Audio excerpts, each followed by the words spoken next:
de Elisa Carrió, que sale a respaldar y que obliga a Macri ayer a recibir a Gómez Centurión en la Quinta de Olivos para decirle, bueno, si la justicia te dicta falta de mérito, te restituyo al cargo. Y una nueva interna que está ya en las últimas horas entre Patricia Bullrich y el ministro de Justicia, Garabano. A raíz de esto, lo que dijo ayer, por ejemplo, Patricia Bullrich, que lo vamos a repasar. Carrió, opinando también... Bueno, Carrió que hoy, vamos a lo primero. Porque además el hashtag de esta noche es inflación -0, ¿no? Carrió que sale a respaldar hoy, sin decirlo, a Alfonso Prat-Gay, dice, la economía no me preocupa. Vamos a -0 de inflación en este mes. Evitamos una hiper, evitamos ser Venezuela. Bueno, por eso el hashtag es inflación -0. Ahí se nota que no le interesa la economía, porque el cero, desde que lo introdujeron los árabes, es justamente neutro, ni menos ni más.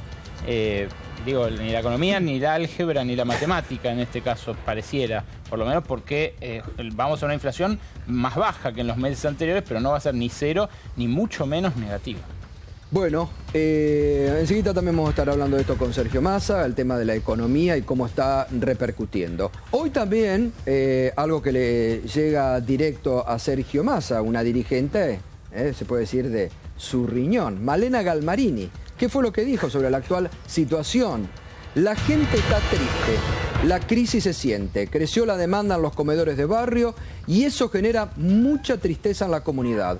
Luchar por la paridad es también combatir la pobreza. Lo dijo hoy Malena Galmarini, que cumple con asistencia social en el municipio de Tigre y en otras partes, ¿no? Y después sí, y ya vamos a ir acercándonos a uno de los temas de actualidad, lo que ha pasado entre Patricia Bullrich y el ministro Garabano. Ayer vamos a repasar lo que dijo Patricia Bullrich sobre este episodio de el médico que mata al delincuente. La víctima fue el médico y no hay que perder de vista este concepto. Y después agregó, y nosotros estamos del lado de la víctima, del médico. Esto una ministra de Seguridad no lo puede tomar, porque en ella está la responsabilidad de garantizarnos seguridad a todos los argentinos. Si como empezaron con los debates que en la Argentina se dan, que si está bien salir con un arma, como dijo Susana Jiménez, o otros que empiezan de nuevo con el tema de la pena de muerte, o que está bien matar chorros en la vía pública, eso ocurre en gran medida porque está fallando la seguridad. Porque el Estado, que es el que nos tiene que garantizar, está fallando. Entonces, la ministra de Seguridad, en lugar de estar haciendo declaraciones, tiene que estar preocupándose qué es lo que está fallando de su plan de seguridad. Sí, Gato, además se abre un debate donde no lo hay. Porque no se puede, es un debate que no existe. O sea, la ley está para cumplirla. O sea, si una persona mata a un ladrón, sea como fuere, lo que tendrá que dictaminar su responsabilidad es la justicia. Entonces, la ministra no puede salir a adelantarse o a prejuzgar una situación que está en pleno proceso. Entonces, ahí es donde el error. Inicia un debate donde no debería haberlo. Bueno, por eso digo que desata debates que realmente no tienen por qué darse en la sociedad. Pero bueno, y después hoy que el ministro de Justicia, Garabano, que sale a corregir lo que dijo, las víctimas somos todos, el médico, la persona que murió y toda la sociedad. Sale Garabano realmente a poner un poco las cosas en su lugar, porque todos somos víctimas, es lo que estábamos marcando. Realmente el Estado es el que nos tiene que garantizar la seguridad en nuestro país. Así que bueno, esos son un poquito los temas que se están dando en estas horas. Respecto de Prat-Gay, Gato, perdón, porque no lo mencionamos, pero un aspecto muy llamativo es que en la nota de Morales Solá, el presidente parece hacer alusión a las aspiraciones presidenciales. Sí, lo acabo de decir. Claro, tiene celo el presidente porque dice que es como que está con aspiraciones presidenciales y como que él no va a permitir Macri que utilice su gobierno al ministerio para... Esa fue la ruptura Kirchner-Lavagna, es la ruptura de los ministros de Economía. Que yo creo que las horas... Menem Cavallo. Claro. Yo creo que las horas de Prat-Gay en el gobierno después es la segunda oportunidad que el presidente le dice algo a Morales Solá. ¿Te acuerdas que la otra vez? Sí. La otra vez era entre comillas. Esta vez, bueno, es un off. Se sugiere que el presidente piensa eso, pero siendo un periodista con tan buen acceso a... Pero además, por lo que venimos comentando por estas horas, yo creo que las horas de Prat Gay en el gobierno están contadas, porque está rodeado de enemigos. El presidente es la segunda vez que públicamente le sale a marcar la cancha a su ministro de Hacienda.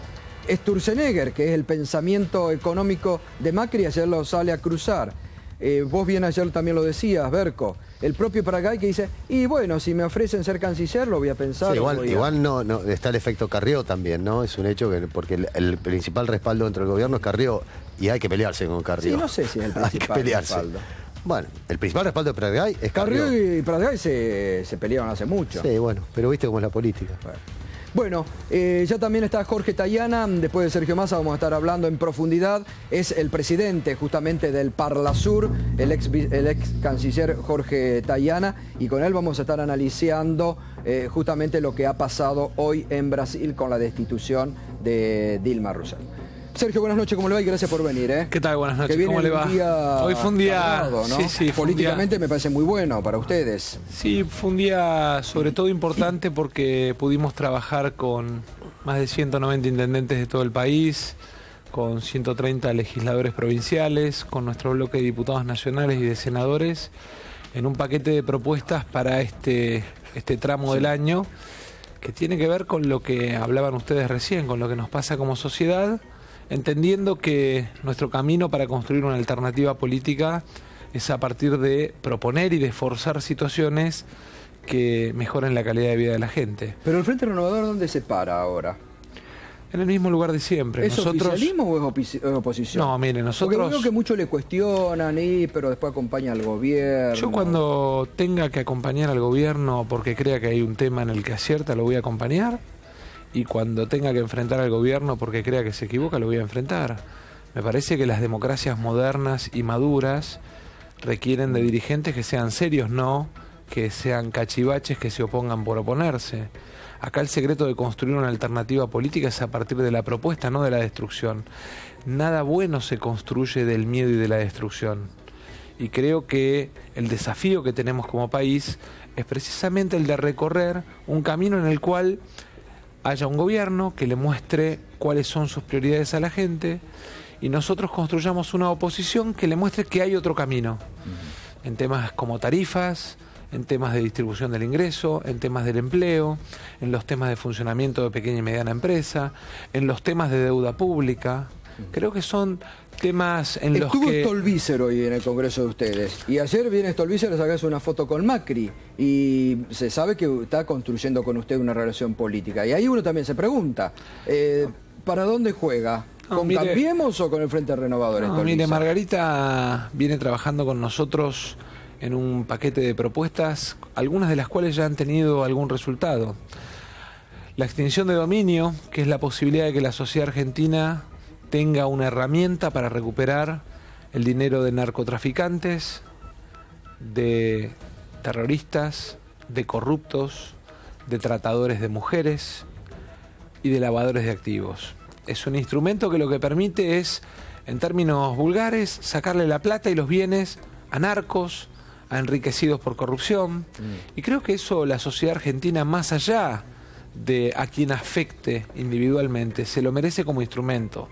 Pero esa declaración que hizo hoy Margarita, estoy donde debo estar, ¿significa un salto al Frente Renovador o una alianza, por lo menos? Somos fuerzas políticas distintas, venimos trabajando juntos, estamos ahora planteando para los casos de corrupción el juicio por jurados, avanzamos en una propuesta que, ustedes hablaban recién de ingresos, mejora sustancialmente el poder de compra de los jubilados. Nosotros le decimos al gobierno, aumenten ya a los jubilados de la mínima, porque perdieron 14,5/15% de poder de compra. Lo perdieron contra la inflación, pero además lo perdieron a pesar de los dos aumentos. Y entonces lo que estamos planteando es, mire, gravemos renta financiera, cobrémosle impuesto extraordinario al juego, cobrémosle además impuesto a las ganancias extraordinario a los que ganaron dinero con las operaciones de dólar futuro, y con eso démosle la posibilidad a los jubilados de cobrar mejor. Claro, pero yo digo, más allá de lo discursivo, que la verdad suena fantástico lo que usted cuenta, ¿cómo se implementaría esto? ¿Cómo se podría forzar o cómo se podría resolver que el gobierno lleve adelante estas políticas? Porque si no... Con ley del Congreso, y por eso presentamos la ley del Congreso, y por eso, digamos, lo articulamos con bloques como progresistas, con gente del bloque justicialista, no solamente este tema, el tema del Fondo para las Economías Regionales. Nuestra reunión con el senador Pichetto estuvo orientada centralmente a que pongamos en marcha un fondo de emergencia extraordinario de 160 millones de pesos para la pera, para la manzana, para los cítricos, para los olivares, para todo lo que es el mosto, el ajo, porque hace poquitos días ustedes mostraban... La crisis de las economías regionales. La crisis de las economías regionales. Exactamente. La crisis de las economías regionales agravada por un proceso de sustitución de mano de obra local por importaciones. Pero el gobierno dice que es mínimo. El otro día se lo decíamos a varios que estuvieron acá. Dice el gobierno es mínimo, no pasa nada. Pero hasta zanahoria estamos importando. Nosotros sentimos que sí pasa. Dulce de leche. Nosotros sentimos que sí pasa, pero en lugar de quedarnos simplemente, como hacen algunos, en la declamación en los canales de televisión, nos sentamos, preparamos las leyes, estudiamos, buscamos a nuestros equipos, digo, de cada uno de los temas económicos interviene desde Roberto Labaña hasta Guillermo Nielsen, pasando por Daniel Arroyo cuando son temas sociales, Aldo Piñanelli cuando tiene que ver con... ¿El gobierno se equivoca ahí, en ese aspecto de la política? ¿El gobierno se equivoca? Se equivoca feo. El gobierno tiene una mirada muy orientada a las grandes empresas, creyendo que generar riqueza en las grandes empresas derrama... ¿Pero se equivoca o es su matriz? En realidad yo creo que hay un problema de matriz ideológica. Creen que, digamos, derrama naturalmente, cuando en realidad el Estado es el que derrama y redistribuye en cualquier país serio del mundo. Porque mire, Gustavo, a mí me gustaría a estos fanáticos de la ortodoxia y fanáticos del mercado recordarles que en países como Estados Unidos los productos agrícolas están subsidiados. Sí, claro. En países como Francia, no solo los productos agrícolas, sino varias de las manufacturas industriales están subvencionadas, y que en muchos casos, a la hora de discutir comercio bilateral o comercio internacional, aparecen trabas que tienen que ver con la política interna y con la defensa de economías regionales locales para poder avanzar en el libre comercio. Entonces yo veo esta cosa... A mí me causa gracia porque algunos dicen, no, Argentina tiene que marchar hacia la Alianza del Pacífico.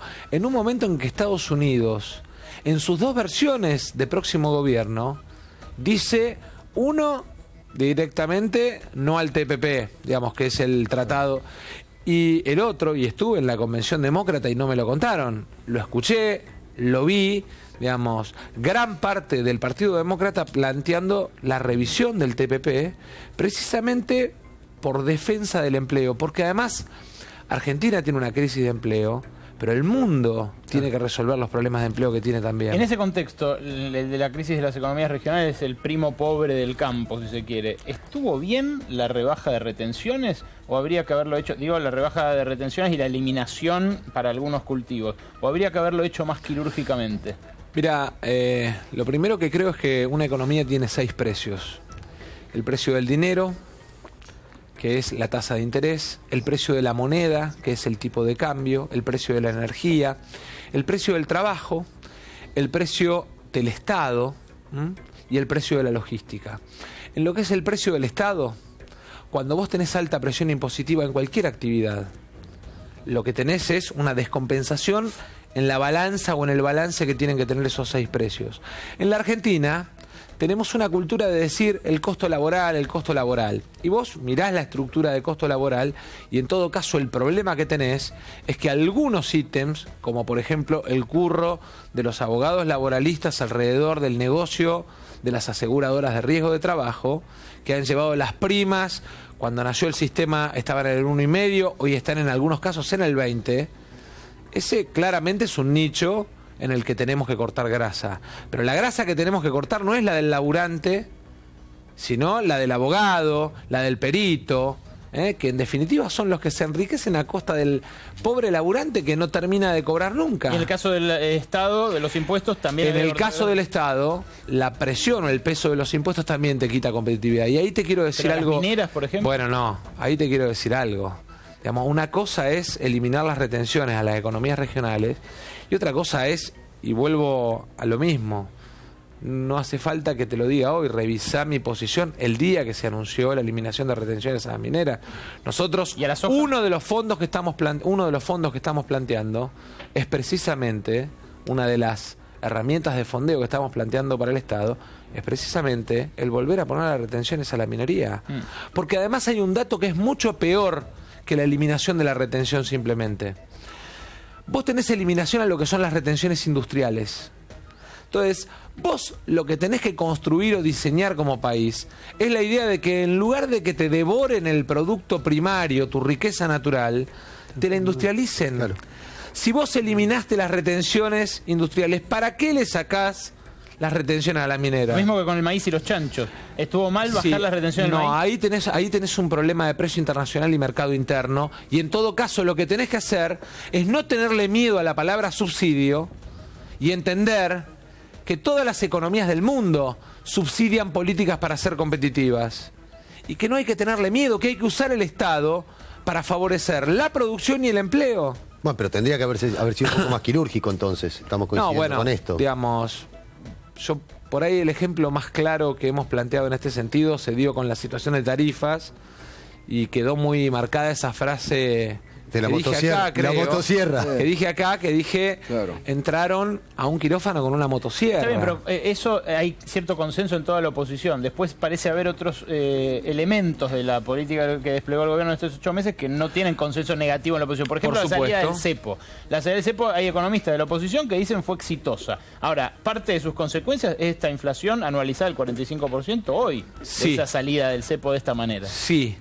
Pero también es cierto que parte de la posibilidad de que Argentina recupere tasa de interés razonable en los mercados internacionales tiene que ver precisamente con tener un tipo de cambio único. O sea, estuvo bien para vos. Yo creo que integralmente holdouts, ¿sí? La negociación. Bueno, de hecho votaron a favor. Sí, claro, por supuesto. Y la consecuencia de eso que es hoy volveríamos a votar a pesar igual de los 28.000 millones que tomó de deuda del país. Sin duda, le hicimos 72 modificaciones a la ley y ahora que tenemos de vuelta la discusión en el Parlamento respecto de la capacidad de endeudamiento de la Argentina, creemos que es el tiempo de ver cuáles son los límites y además cómo se cumple el para qué. Porque el problema no es solamente cuánta deuda tomás, sino para qué se usa. Te voy a poner un ejemplo. Si vos en tu casa tomás un crédito hipotecario para agrandar la casa y darle una habitación a tu hijo, está bien. Si vos en tu casa tomás un crédito hipotecario para salir 3 fines de semana seguidos con locas, lo que estás haciendo es destruyendo tu patrimonio. ¿Y qué está haciendo Pratgay y Macri? El problema está agrandando la casa. El problema es mirar sobre la ejecución qué se está aplicando en financiamiento de infraestructura y qué se aplicó, porque también tenemos que ser justos, una parte de lo que hoy se computa como deuda, en realidad es deuda que la Argentina negaba que tenía, a pesar de que la tenía. Y otra parte fue a capitales, o sea, locas. 6.000 millones de dólares. Claramente. Ahora, mientras hablemos mucho macroeconomía, la gente en el día a día, lo dijo hoy Malena Galmarini, la está pasando mal. Por eso... Y la gente dice, ¿dónde vienen? ¿Dónde está lo bueno que el gobierno está diciendo todos los días que está Cuando habla de Malena y le pone el Galmarini es para diferenciarla de mí.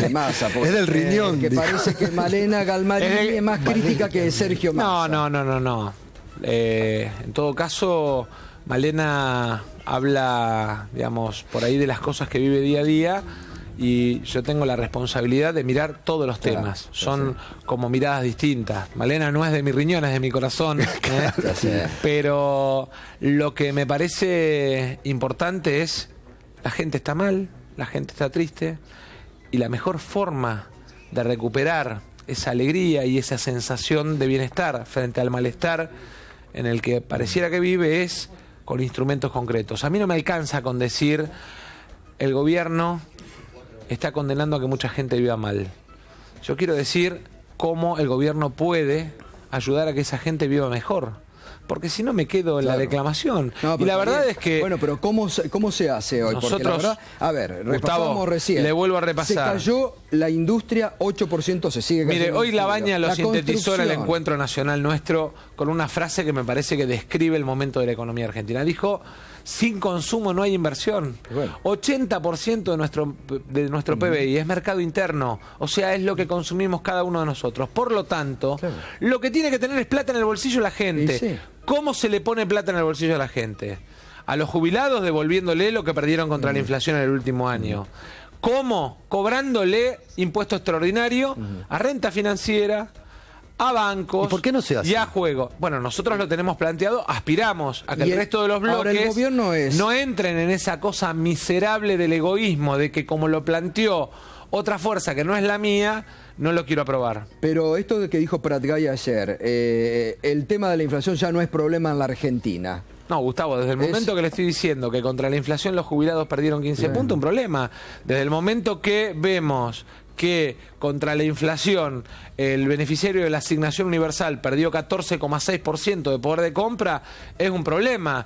El beneficiario de un plan social perdió 11,3% y 10,1% el trabajador. ¿Y por qué están las diferencias? Por cómo está compuesta la canasta. Hoy leía, y quiero hacer la aclaración, en un sitio que respeto mucho, que es chequeado.com, que comparaba con el IPC lo que yo planteaba respecto de los jubilados. Yo les pediría a la gente de chequeado.com que mire la composición de canasta de jubilados. Porque, ¿qué es lo que más aumentó en la Argentina? Alimentos y medicamentos. El 80% de lo que consume el jubilado es alimentos y medicamentos. La composición de canasta es distinta. Vestimenta forma una pequeña parte, esparcimiento forma una pequeña parte. Jubilado no compra dólares, no hace inversiones. En muchos casos, además, ni siquiera paga alquileres, porque o se lo paga un familiar, o vive en una casa que construyó con su esfuerzo hace 30 años. Por eso es tan importante, además, darle o devolverle a los jubilados la capacidad de compra. Sergio, lo traigo a este tema que estábamos hablando, que se ha convertido nuevamente en un debate nacional, el médico que mandó al delincuente, lo que sale a decir Patricia Bullrich, Garabano que le enmienda la plata. Que usted dijo, desgraciadamente, porque me quitó la posibilidad de contestarle, usted dio en el anuncio y en su análisis la respuesta. Mire, cuando un trabajador manda a su hijo de una escuela pública a una escuela parroquial o a una escuela privada en el barrio, cuando ve que la escuela pública se cae, o sea, la ausencia del Estado los lleva a tratar de buscar una educación mejor para su hijo. ¿Cuándo se saca la prepaga? Cuando el hospital público no funciona. Sí, obvio. Bueno, hay ciudadanos que lo que no tienen es respuesta del Estado en materia de seguridad. La ausencia del Estado genera la aparición de búsqueda de soluciones individuales. Algunos, como tienen mucha plata, se pagan custodia. Claro. Otros hacen el esfuerzo de vivir en algún barrio cerrado. Y otros dependen de que tengamos en cada una de las ciudades dirigentes, intendentes con coraje que asuman que hay que hacer un cambio estructural en la política de seguridad. Además, tenemos un tema central. Hay que partir la policía bonaerense. Porque tenemos en 4 fuerzas federales, prefectura, gendarmería, policía aeronáutica y policía federal, 70.000 hombres. En una sola fuerza provincial tenemos más de 90.000 hombres. Que además... O sea, el corazón del problema está ahí. Sí, tienen en su gran mayoría, digamos, gente de buena fe que tiene ganas de trabajar, pero que se encuentra con una estructura en la cual le dicen, mira, si no haces esta tarea, no ascendés. ¿Y si no haces esta tarea... ¿Qué es lo que usted dice? Hay que partir la bonaerense. Hay que partir la bonaerense en 7, por regiones, dejarle a la gobernadora o al gobernador, digamos, la seguridad, digamos, la política de seguridad en términos de matriz, la política de inteligencia criminal y la política de investigación. ¿Para qué? Para que los fiscales, cuando tienen que investigar, no tengan que usar al mismo policía que es connivente con el delito. Usted en un cajón de manzanas, las manzanas podridas las puede tener escondidas adentro y tapadas por las manzanas que están afuera. Cuando usted tiene bolsas de manzanas, cuando usted rompe el cajón y las pone en bolsas, es más fácil ver las manzanas podridas. Entonces, lo que tenemos que hacer para sacar las manzanas podridas de la bonaerense es romper el cajón y poner las manzanas en la bolsa. Es lo primero que tenemos que hacer. ¿Y esto lo ve que lo está haciendo la gobernadora? No, y la gobernadora tiene, le diría, el enorme desafío por delante, pero además la obligación de hacer una reforma en serio en materia policial. ¿Usted cree en las amenazas a la gobernadora? Y le voy a decir una cosa. Mire, esto no es cuestión de creer o no creer. En algún momento a mí me tocó vivir situación de amenazas. Todos, cuando cuento esto, asocian a la campaña del 2013 solamente. Cuando fui director de ANSES y hicimos 72 detenciones por las pensiones truchas, también me tocó vivir situación de amenaza. Pero a mí me parece que el perro que ladra no muerde, ¿sí? Pero es una buena estrategia andar comunicando todo el tiempo amenazas, digamos, porque es algo que no quiero decir que es moneda corriente, pero... Lo que sí creo es que el gobierno, la gobernadora, el presidente tienen que poner en dimensión lo que tiene que ver con su seguridad, porque son autoridades públicas.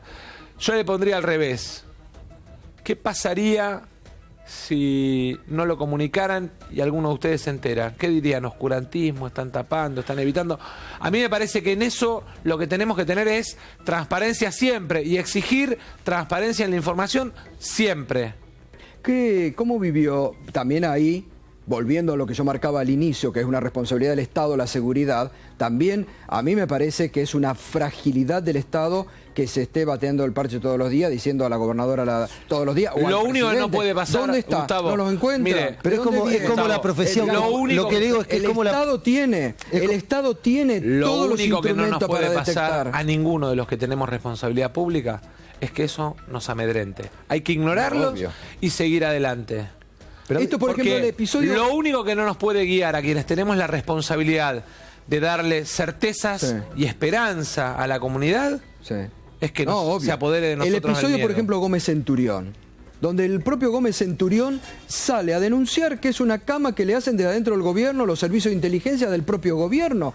Y todos los días leemos nota de que los servicios de inteligencia están desmadrados, que nadie los controla. Digo, ¿en qué mundo estamos viviendo? Falla de seguridad, servicios de inteligencia desmadrados. ¿En qué momento estamos viviendo en la Argentina? Tal vez no soy la persona más indicada para hablar del tema servicios de inteligencia, porque en todo caso tengo una mirada, si usted quiere, condicionada por alguna vivencia personal.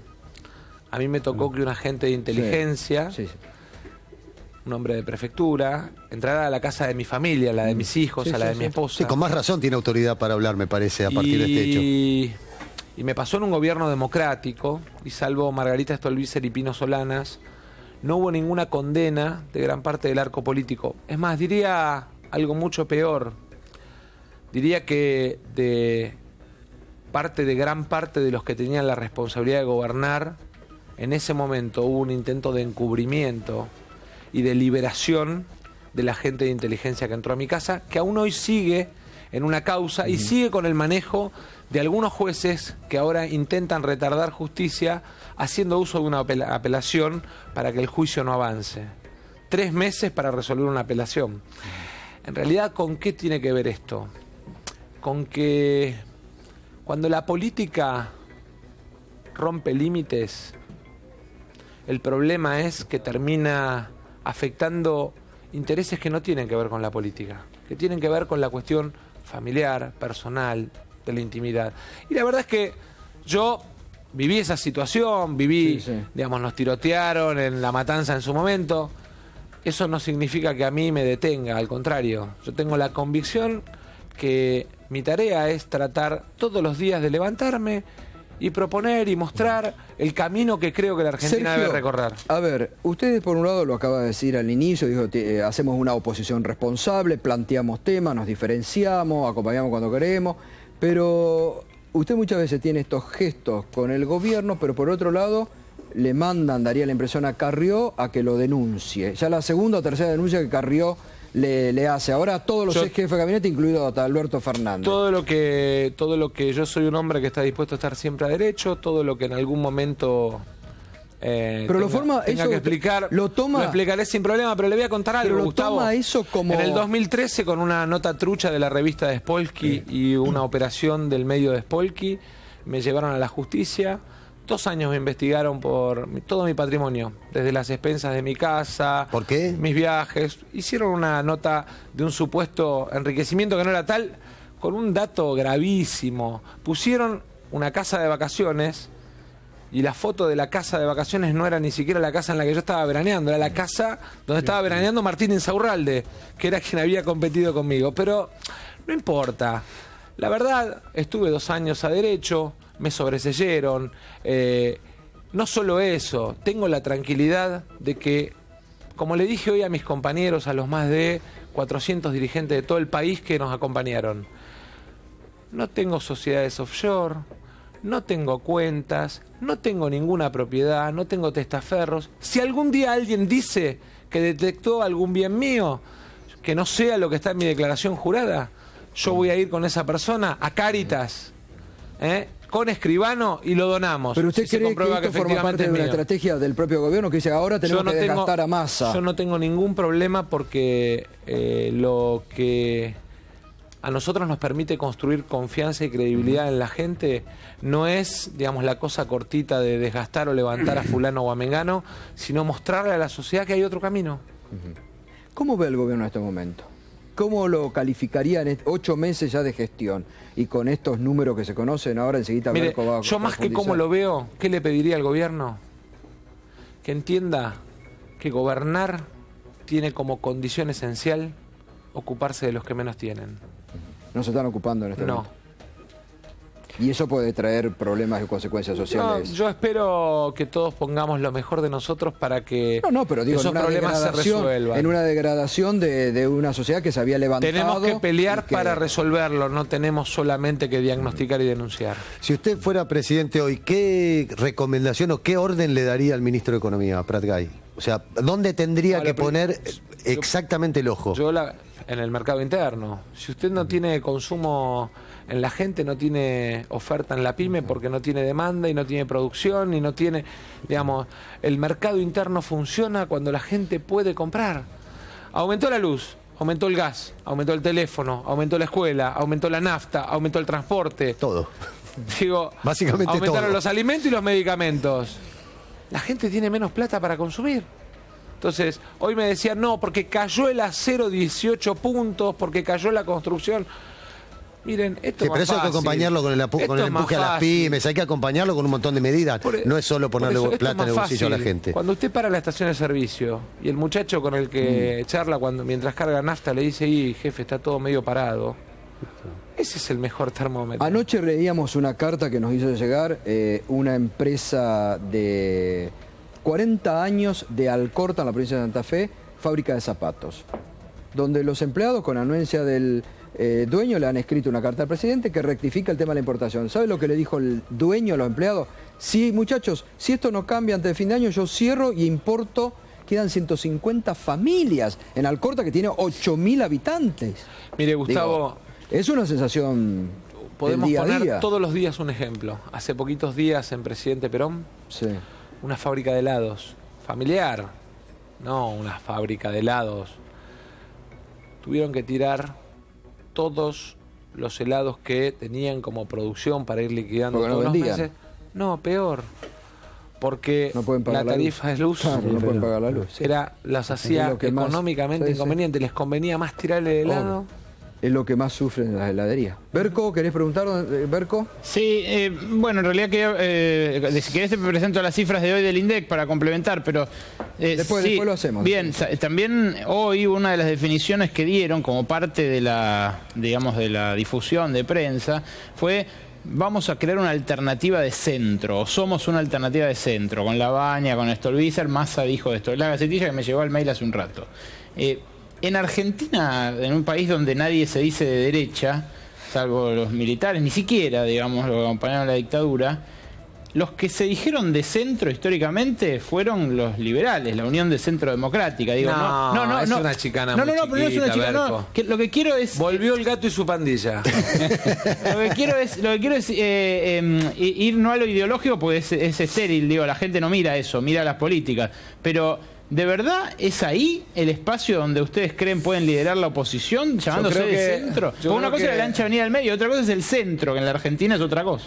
Yo creo que en un país que ha vivido de la confrontación y de la fractura, pararse en el centro y tratar de romper el péndulo que nos lleva a ajustes neoliberales en algún momento y a populismo corrupto en otro momento, creo que es el lugar en el que nos tenemos que ubicar. Y yo creo que es muy importante, obviamente, tener nuestro, como dije hoy, nuestro constante transpirar peronista, porque en definitiva eso nos permite estar cerca de la gente, pero tenemos que tener una mirada plural. La Argentina necesita construir espacios plurales alternativos, porque el sectarismo y la división nos llevaron siempre al fracaso. ¿El de Macri es un gobierno del ajuste neoliberal, entonces, y el de Cristina del populismo corrupto?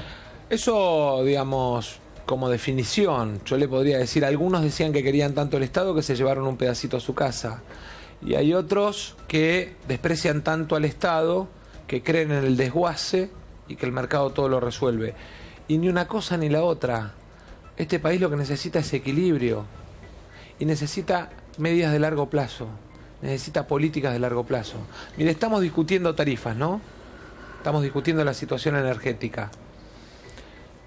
Y fíjese una cosa, estamos perdiendo tanto la mirada respecto de cuál va a ser la matriz energética de la Argentina, que nos encontramos con una situación gravísima, que es que a la hora de establecer el precio del gas en boca de pozo, pusieron el precio del gas importado, del gas de los barcos.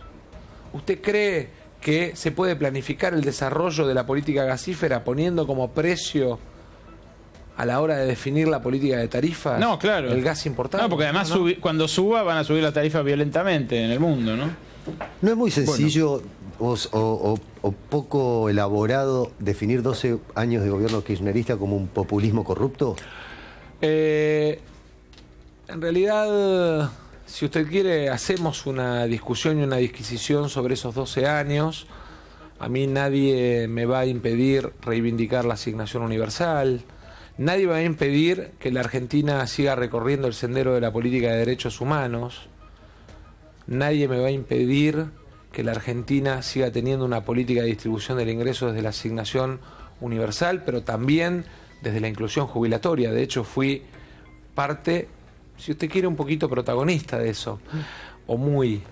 Ahora, recuperación de IPF, recuperación de aerolíneas argentinas. Sí, lo de la recuperación de IPF, lo de la recuperación de IPF, si usted quiere, lo discutimos, porque le dijeron a los argentinos recuperamos IPF y el 40% se lo dejaron a los fondos buitres, a los mismos a los que se denostaban los discursos, BlackRock, y si quiere le hago la nómina de los 8 fondos buitres que litigaron contra la Argentina y que el gobierno sostuvo pagándole dividendos. Bueno, Sergio, gracias. Sabemos que tiene otro compromiso, por eso arrancamos puntual a las 9, así que gracias. No, por favor, gracias, Gustavo, un gusto. Un gustazo. Y le dejo un abrazo a Jorge Tayana. Hasta luego, Sergio. Bueno, muchas gracias, muy amable. Sergio Massa pasó así esta noche el minuto 1 con las definiciones, hoy en un día en que han realizado el Congreso Nacional del Frente Renovador. Enseguida vamos a estar con Jorge Tayana analizando lo que fue este golpe de derecha en Brasil, la destitución de Dilma Rousseff y sobre cómo impacta en la Argentina. Y también está ya nuestra colega Irina Hauser de Página 12, que hoy ha hecho una investigación muy interesante. Las fundaciones pro flojas de papeles, e incluso la de la vicepresidenta Gabriela Michetti, enseguida Irina nos va a estar contando. Antes nos volvemos a meter de lleno en la economía, sí. Números rojos, peligrosamente rojos. ¿Gato? ¿Ya se fue Massa? ¿Ya se sacó el micrófono? Ya se fue, ya se fue. Bien, bueno. Los números rojos, sí, que hoy nos deparó el INDEC, son más de lo mismo. Son los del arranque del segundo semestre, pero tienen el mismo color, subido de tono de los que tuvimos en el primer semestre de abruptas caídas. Industria y construcción. Este es el EMI, el estimador mensual industrial. El INDEC dio a conocer una caída en julio del 7,9%. Y fíjense ustedes lo que acumula luego de ese 7,9% de caída para julio en el año. Lo tienen ahí al costado. 4% de caída del producto industrial es el acumulado de estos primeros 7 meses. Sigamos adelante, porque la construcción, además de esta caída de la industria, que fue la más grave en 14 años para un mes, la caída más abrupta que midió el INDEC en 14 años, la construcción en la siguiente pantalla también le dio una noticia agria al gobierno hoy, que fue un desplome del 23,1%. El indicador sintético de la actividad de la construcción llevó a una caída del 23,1% en julio. Aquí la tienen, estas son las planillas originales del INDEC que dio a conocer hoy. Y fíjense el acumulado del año. 14,1% de caída. Es la segunda baja más pronunciada en lo que va del año, porque ya había habido una caída peor del 24,1% en el mes de abril. Justamente mes en el cual uno pensaba, la industria empezaba a repuntar, luego la caída fue del 12, la caída del 19, pero en este último mes tuvo su segunda peor caída del año. De acá en adelante, ¿qué es lo que esperan los empresarios? ¿Qué es lo que esperan industriales y constructores? Bueno, lamentablemente muy optimistas no son para lo que queda del segundo semestre. Fíjense en la siguiente filmina cuáles son las expectativas que expresan los empresarios de la industria. Los industriales son muy pesimistas respecto del mercado interno. Les hacen dos preguntas a los industriales. ¿Cómo ven las exportaciones en los próximos 3 meses y cómo ven las ventas en el mercado interno en los próximos 3 meses? Fíjense que espera que aumenten solamente el 16,5% de los empresarios. El 53% espera que se mantengan constantes y el 29,8% que caigan. Ahora, respecto al mercado externo de las exportaciones son un poquitito más optimistas, pero fíjense ustedes hasta dónde llega el optimismo. 25% nada más, 1 de cada 4 cree que van a mejorar las ventas al exterior, la mitad cree que se van a mantener y un cuarto, la otra cuarta parte, cree que van a caer. Fíjense la diferencia, solo un 16% cree que van a mejorar en el mercado interno y solo un 25%, un poquitito más, pero también muy poco, cree que van a mejorar en el mercado externo. Y los constructores que esperan, en la siguiente lo tenemos, lo que esperan es que la obra siga bastante floja, y ahora también lo reflejan los permisos de construcción, pero fíjense ustedes lo que indica el pesimismo respecto de la obra privada y respecto de la obra pública. Los que creen que no va a aumentar son un tercio y una mitad en el caso de la obra pública. Claro, hay una decisión del gobierno que está pendiente, ¿no? La de reactivar partidas que, sospechadas de corrupción, decidió directamente suspender o cancelar. Pero eso son expectativas, es lo que le preguntan a los empresarios, lo que creen que va a pasar.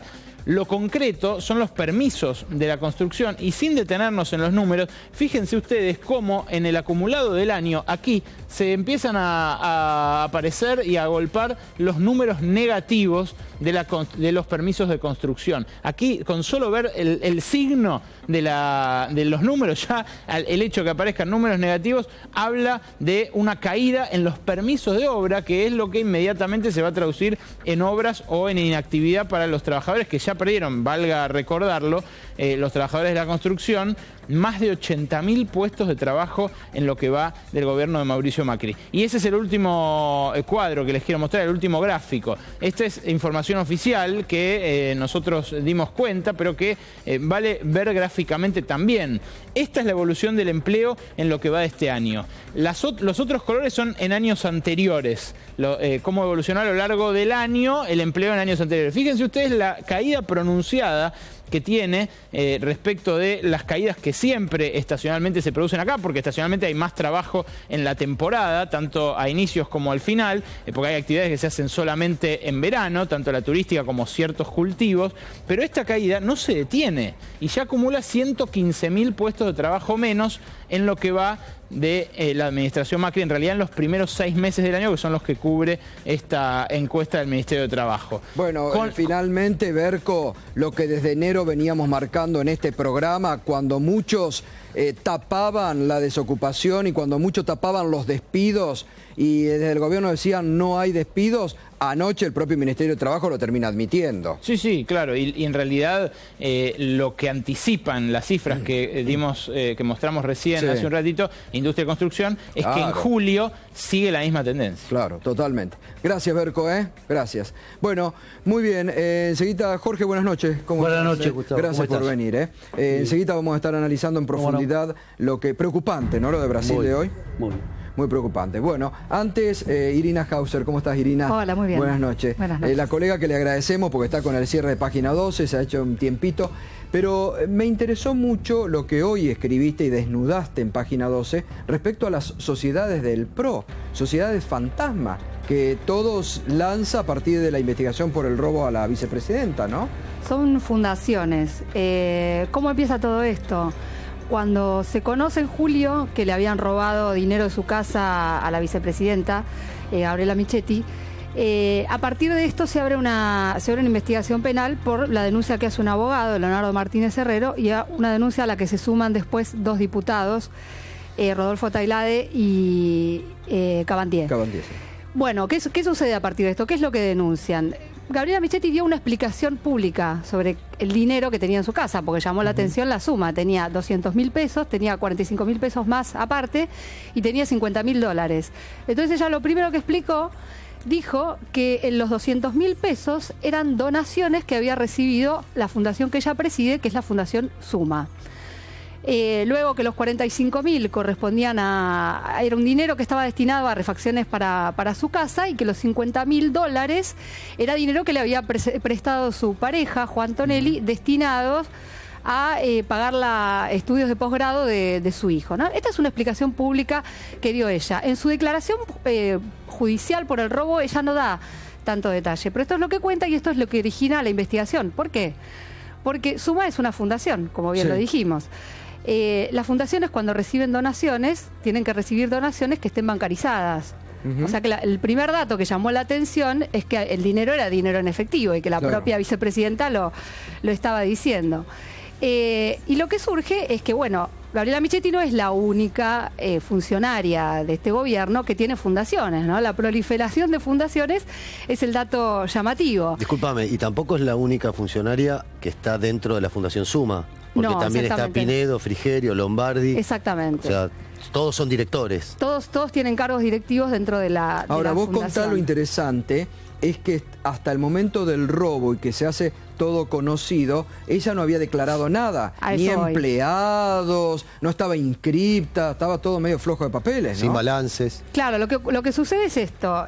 Cuando se empieza a investigar, el juzgado de Ariel Lijo le pide a la Inspección General de Justicia qué papeles había entregado la Fundación Suma, y ahí es donde salta a la vista que hasta el momento, hasta mitad de julio, que fue que el diario Tiempo Argentino reveló la existencia del robo. El robo lo ocultaron durante 8 meses, ¿no? Esto es un dato importante. Néstor Espósito, hay que darle crédito a nuestro colega que lo dio a conocer, ¿no? Ese robo se mantuvo en la penumbra durante todo ese tiempo. Bueno, cuando surge esto, la IGJ lo que dice, o sea, lo que reporta es, bueno, son todos formularios donde vos mirás qué declara la fundación, por ejemplo, de empleados, y todo es 000, gasto 000, cero, todo en cero.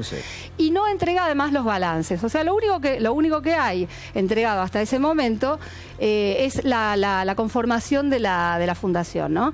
Recién, a partir de ese momento, la fundación se empieza a poner al día y empieza a entregar datos sobre empleados, sobre pagos de sueldos y demás. Que además había una contradicción que el abogado que hizo la denuncia la hizo notar en una de sus ampliaciones, que es que la propia fundación, en su página web, donde promociona todas sus tareas de solidarias y de cooperación, la propia fundación dice que gastó dinero en sueldos. Dice que gastó 165.000 pesos en el año 2014. Entonces vos decís, bueno, ¿cómo es que entregó un formulario? En cero. Todo en cero, ¿no?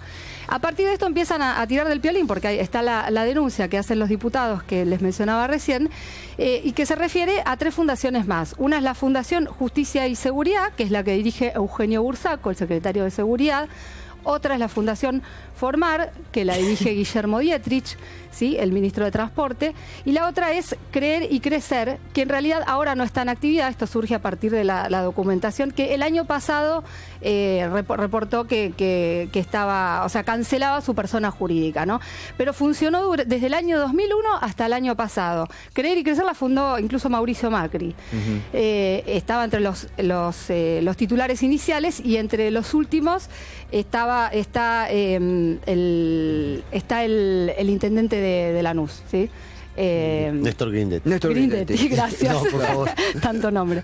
Bueno, esta fundación ahora no está en actividad, pero las otras dos, que también debieron haber presentado sus balances, tampoco presentaron sus balances. Esto es lo que tiene el juzgado hasta ahora. Lo que va a ser clave acá es un informe que tiene que presentar la AFIP, donde va a surgir si estas fundaciones declararon las donaciones que reciben o no, ¿no? Algo elemental. Hasta ahora son fundaciones fantasmas casi. Hasta ahora aparecen fundaciones fantasmas. Que también acá uno entra con la especulación. ¿Para qué sirven? ¿Son para recaudar ilegalmente dinero?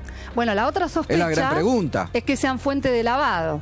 Fíjate vos que en el año 2011 la Unidad de Información Financiera aprueba una reglamentación justamente destinada a las fundaciones.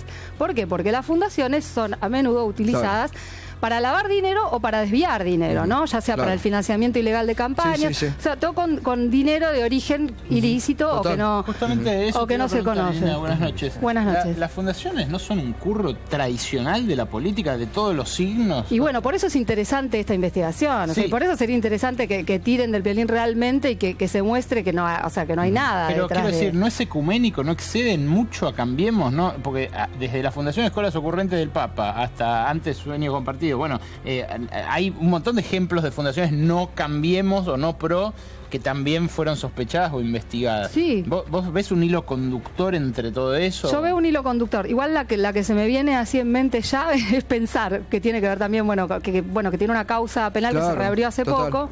Había sido sobreseído Hernán Lombardi. Sí. Que es por una maniobra, no es exactamente igual, pero también tiene que ver con el posible lavado de dinero, ¿no? Está bien. Bueno. Irina, gracias, gracias por tu tiempo. Muy bien, la investigación hoy de Irina Hauser en página 12. Bueno, Jorge, gracias por estar esta noche. La verdad que un día triste para la democracia en el continente. Exactamente. Y de la forma, además yo decía al inicio, ¿no? Uno cuando se pone a observar el panorama de Brasil tan corrupto, el 60% de los senadores que la destituyen a Dilma acusados de causa de corrupción, ¿no?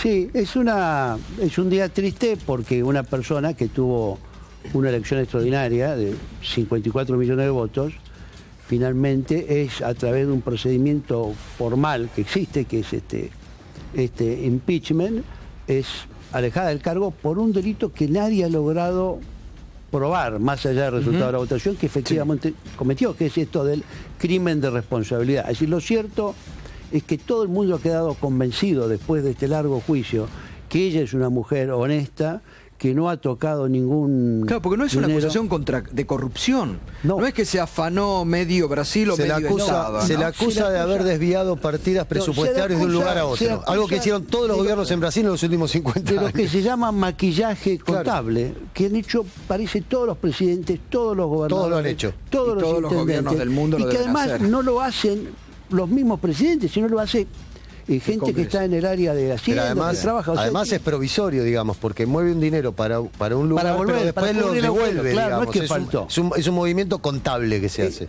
Ahora, ¿cuál es el problema? No es que desaparece. El problema es que, en realidad, desde la elección que ganó Dilma muy ajustadamente el segundo turno, uno tuvo la noción clara y los hechos políticos así lo demostraron, de que quien había perdido la elección no se resignó a perder la elección e inició una campaña destituyente que terminó efectivamente con esto. O sea, me parece que la decisión política del poder y de parte de la oposición política fue: terminemos con el gobierno del PT. Tenemos que ir a una pausa, estamos con Jorge Tayana. Yo te quiero preguntar, ¿cuánto de culpa tuvo la propia Dilma Rousseff en su caída?